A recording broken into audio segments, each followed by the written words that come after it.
बस क्या करें, अल्लाह की मर्जी के आगे इंसान बेबस है और उसकी मसलहत के आगे सर झुकाना ही पड़ता है। आहिस्ता आहिस्ता इंसान को सब्र आ ही जाता है। बस आप दुआ करें कि अल्लाह मेरे सालार के सारे गुनाह माफ कर दे। आमीन। और मुझे यकीन है कि वो माँ की दुआ कभी रद्द नहीं करता।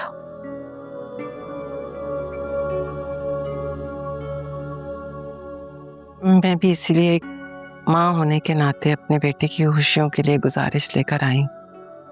नूर को समझाइए, वो आपकी बात को रद्द नहीं करती। उसे कहिए कि वो हमारे साथ वापस चली जाए। उसे अपनी बहन के कातिल को पकड़ना था ना, तो देखिए मैंने तो अपने शौहर के खिलाफ खुद ही गवाही दी है और सच का साथ दिया है। नूर के साथ मैं कोई जोर जबरदस्ती नहीं कर सकती। उसकी अपनी जिंदगी, अपना फैसला है। वैसे भी वो बाहर जाकर अब आगे बढ़ना चाहती है। तो उसमें हमारी तरफ से तो कोई पाबंदी नहीं है। जुल्फिकार उससे बहुत मोहब्बत करता है, उसकी सारी ख्वाहिशें पूरी कर सकता है, लेकिन ऐसी हालत में उसका बाहर जाकर अकेले रहना मेरे ख्याल में मुनासिब नहीं है। उसके लिए बहुत मुश्किल होगी। और देखिए, ये हमारे खानदान की पहली खुशी है। मैं चाहूंगी कि वो हमें उससे महरूम ना करे। आप हम पे भरोसा रखें, हम उसे कभी कोई तकलीफ नहीं होने देंगे।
कहाँ जाऊं,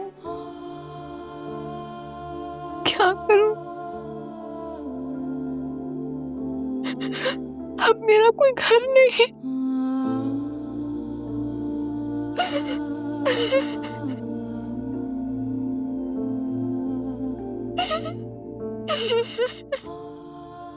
जुल्फिकार के साथ जाओ। तुम्हारा घर वो ही है जहां जुल्फिकार है। कहीं ना कहीं वो भी तुम्हारी मौत का जिम्मेदार है। कैसे जाऊं मैं उसके साथ? नहीं नूर, वो मेरी मौत का जिम्मेदार नहीं है। उसने तो मुझे उन लड़कों से बचाने की कोशिश की थी।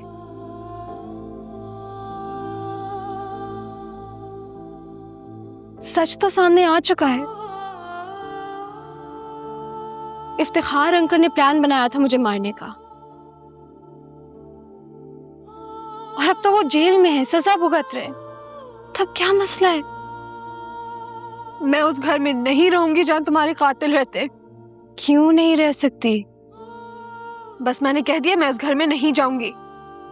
क्यों नहीं समझ रही? जुल्फिकार का कोई कसूर नहीं है,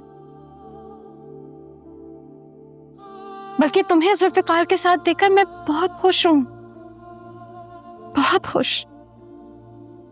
पता है, ये जिंदगी जो तुम गुजार रही हो पलक झपकते ही गुजर जानी। और ये जहां मैं हूं यही तो असल हकीकत है। फर्क बस इतना है कि मैं जल्दी चली गई और तुम्हें थोड़ा और वक्त मिल गया।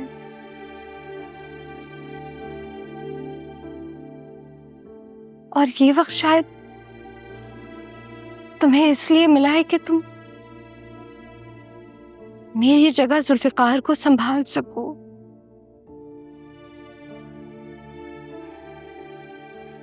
मुझे बहुत फिक्र है उसकी। वो मुझसे बहुत मोहब्बत करता था।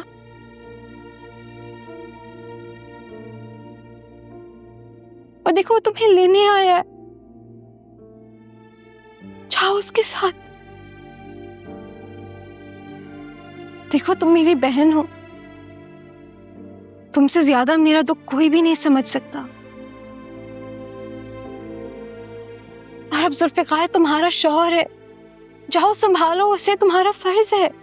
जब तुम्हें उसकी इतनी फिक्र है तो उसे भी तो तुम्हारी फिक्र होनी चाहिए थी। बस नूर, बहस मत करो, जाओ उसके साथ। नहीं, मैं उसके साथ नहीं जा सकती क्योंकि मैं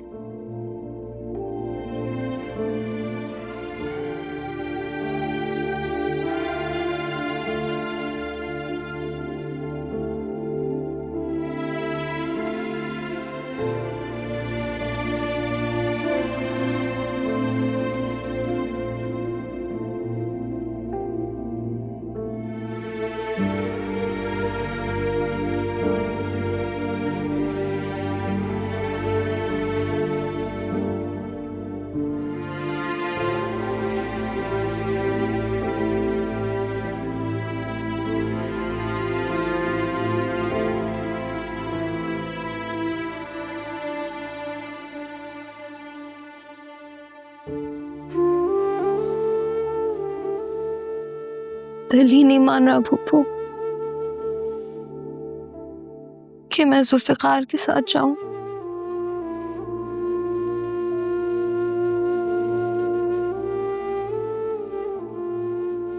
दिल तो मेरा भी नहीं मानता, सालार नहीं रहा। बस अपने दिल को समझाते समझाते मरती हूँ। और सुबह जब आंख खुलती है तो मैं महसूस करती हूँ कि मैं तो जिंदा हूं।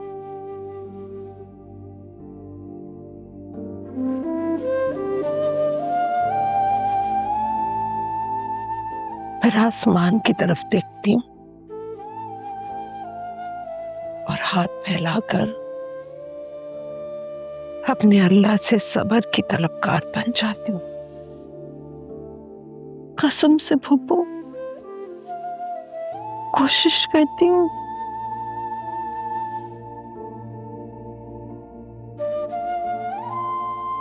करती हूँ कोशिश कि जुल्फिकार की तरफ से अपना दिल साफ कर लूं।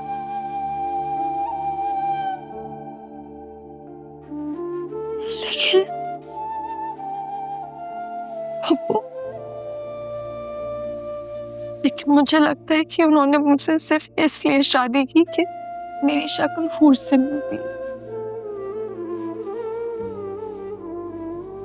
क्या मेरी जात की कोई पहचान नहीं है?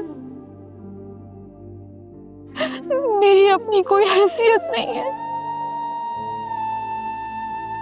बेटा, निकाह तो तुम्हारा सालार से भी हुआ था।